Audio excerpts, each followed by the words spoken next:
Hi, my name's Rob Moffett, and Dan asked me to make a video about a story that I recounted after getting up this morning and watching a interview that Kevin Sharp was doing with the designer of Zero Leader by DVG Games. It's coming out soon. I think they said August 11th they were going to do the Kickstarter for it.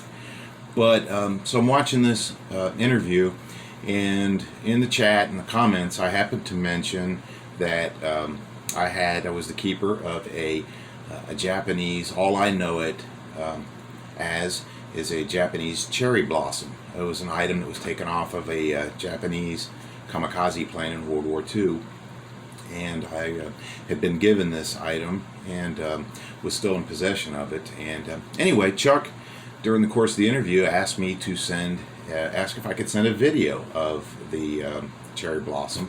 And so this is the item that I was talking about. Hopefully that comes in focus and you can see it. It's a metal disc and or metal kind of medallion, and it was, like I said, taken off of a Japanese kamikaze plane at the end of World War II. So I took the picture and sent that to Chuck, and I thought I should tell him a little bit of the backstory about how I came to be in possession of this item. And hopefully I'll make this fairly quick. But it's kind of a neat story. So when I was younger, about 10 years old, my grandfather in World War II worked at Wright-Patterson Air Force Base. So I live in Columbus, Ohio, and Wright-Patterson Air Force Base is in Dayton, Ohio, and it's a little over an hour drive from here. And my grandfather used to like to go out there a lot to see the airplanes, and so I did too. And so I would go every chance that I could with my grandfather out there. And many times we would go out there. My grandfather would have one of his friends go along, I guess. My grandfather was stationed at Wright-Pat during World War II, but a lot of his friends were overseas, and so they would kind of tell their stories, their wartime experiences, and I would just sort of be tagging along. So on one particular occasion, we're driving out there, and my grandfather and one of his friends is sitting in the front of the car, and I was just kind of sitting alone in the back. And as a typical 10-year-old, I was kind of bored. I wanted to get to the museum and see the airplanes. And so my grandfather and his friend were telling stories up in the front seat. And my grandfather's friend at one point pulled out an item, which turned out to be this cherry blossom. Pulled it out of his wallet, and he had it wrapped up in a paper towel, and asked me if I thought I could take care of it. And I was like, oh yeah, I can take care of that. I thought it was pretty neat. It was, I didn't understand really what it was, but I knew it was something from World War II and it was important. And to my surprise, my grandfather's friend gave me this little item. So I was pretty excited about that. Still didn't realize what it was that I had. And so kind of skip forward a couple of years, my grandfather and I would go out to the museum a lot. 4 or 5 times a year. And so a couple years had gone by, and we were driving back out there, and I happened to still have this medallion in my wallet. I put it in my wallet just as I had seen my grandfather's friend have it in his wallet, and I just mimicked exactly what he did. And we're driving, me and my grandfather this time, are driving to the museum, and I pull out the medallion, and in the middle of the medallion, you see there's some type of an inscription. And I had gotten to wondering what possibly that could mean, and so I asked my grandfather if he had any idea, and he didn't. And we came to realize, my grandfather and he'd gone out there with so many of his friends, we didn't even realize which friend of his had given me the medallion. He couldn't remember, and I was too young, I couldn't remember. So we get to the museum that particular day, and my grandfather thought, well, we'll try to go see the administrative offices at the museum, and maybe somebody there might be able to tell us something about that. So we went there, and we got lucky, and they were very nice at the museum, and they saw us and took a look at the medallion, and but nobody knew what the inscription was. And but they were able to tell us that this item, this particular shape, was referred to the Japanese as a cherry blossom. That's what they called it. This particular shape was a cherry blossom, and it was kind of a special symbol for good luck and things of that nature. It was an important symbol. So I guess the story would, so I still didn't know what the inscription was. And so at the time that I was given this disc, it was probably the mid 70s, probably around 76, 77, 1977. So we'll skip up to right around 2007. And at this particular point in my life, we're talking 30 years later, I'm working as a service manager in a supermarket chain here in Columbus, Ohio.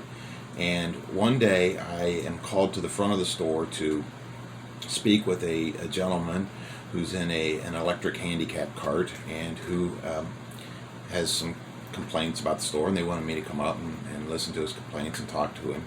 And so when I came up and started to talk to him, the gentleman made a comment that kind of caught my ear, and he said that he had just come from the General Motors retirement reunion luncheon. And I recall hearing my grandfather say that he had gone to quite a few of those, and that he was active in starting that up. And by this time, my grandfather had passed away. So I mentioned to the gentleman that my grandfather worked for General Motors, and at the time we had our first and last names on our name tags that we wore in the store. And this gentleman caught sight of my name, and it says Rob Moffett. He goes, "Well, me and my best friend Bob Moffett started the retirement reunion luncheon." And I kind of looked and I said, "Wow, that's kind of a coincidence. My grandfather's name was Bob Moffett." So he kind of looked at me, and you could kind of see a little bit of tears kind of welling up in his eyes. And he asked if I was Bob's grandson, and I said yes. And so it was kind of a special moment. I had just met somebody that knew my grandfather, and somebody that would say my grandfather was his best friend, so it was kind of a special moment for him. So in the next few weeks that would go by, this gentleman would come back into the store and bring in pictures that he had with him and my grandfather, and we would talk and so forth. And after about 3 such visits, I just on a complete whim one day, I happened to ask him, and I was thinking about these medallions, and I'd always wondered who gave the medallion to me and if I could find anything else out about it. And so just on a complete spur of the moment, I asked him, do you ever remember, if he ever remembered going to the Air Force Museum with my grandfather? And he said, yeah, I think we went out there a couple times. And then I thought, well, it's a long shot, but I'm going to ask him. And I said, do you ever remember giving a small metal medallion to a little kid that went with my grandfather? And he goes, and he kind of, again, the eyes kind of started to tear up a little bit, and he looked at me and he said, was that you? And I was like, if you did, that was me. And I still have that cherry blossom. So it's kind of just a special moment there, and kind of a coincidence that after all this time that I had run into the person that gave me this item. So I told him, I said, next time you come back in, I'll bring the cherry blossom back in and show it to you.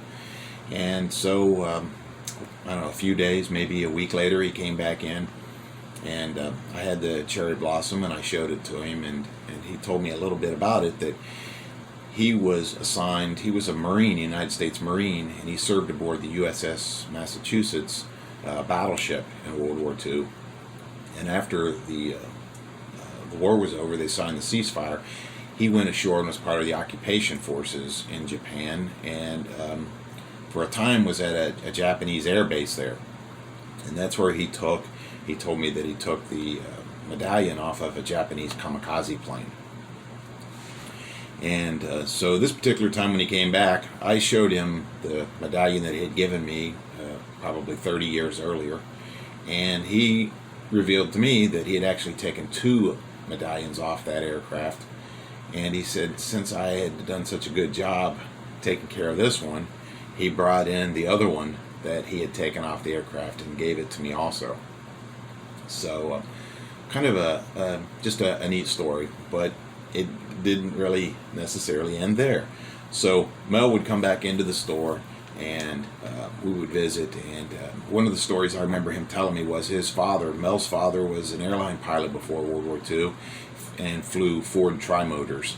And I can't remember the name of the person, but on one of the flights they had a passenger come up and help fly the airplane, and it was either Billy Mitchell or James Doolittle. I think it was Billy Mitchell, but he had a newspaper article. I want to say it might have been the Dayton Flyer, possibly, that he showed me, and it said, "Guest passenger comes forward and helps fly whatever the local flight out of Dayton was," and it talked about, I'm pretty sure it was Billy Mitchell, but we would talk and so forth. So I had told some of my friends about this, and one of my friends is a naval buff, and it turns out the USS Massachusetts is a floating museum now, anchored out on the East Coast. And my best friend had paid, they have a sort of a tribute that they can do where you can pay and have a flag run up on the Massachusetts and flown for a day, and then they take the flag down and they'll send you a certificate and say this flag was flown in honor of, and you can put it in honor of a veteran. And my best friend had purchased a flag and had him fly it for Mel Swanson, and they sent it to him, and he gave it to me, and he said, you need to give this to Mel. We had it run up on his ship. That was his ship, the Massachusetts. And but Mel was older at this particular point in time, and I never saw him again once I'd got that flag. His trips in weren't very many, and they were few and not very frequent, and so I never saw him again after that. And so I had this flag, that certificate in honor of his service, and I just lost touch with him now. He just stopped coming in. So fast forward about another 5 or 6 years, and transferred to another store in the supermarket chain. And one day, I'm just out of casual talking and interaction with a customer, I find out that this customer's last name is Swanson. And I happened to ask, I said, "Any relation to Mel Swanson?" And the guy said, "Yeah, it's my dad. I'm Jerry Swanson." And I thought, holy cow. And he said, "Is your name Moffat?" And I said, "Yeah." And he said, "Any relation to Bob Moffat Jr., which is my father?" And I said, "Yeah, it's my dad." He said, "Hey, we're best buds." So we got to talking, and to close the story, it was just so fortuitous. I never met this gentleman ever before in my life, but I was able to ask him if he would come back into the store, and I could give him the flag that I had been holding on to for about 6 years at that point in time, that was flown on the Massachusetts in honor of Mel. So that's the end of my little story, and I hope you liked it.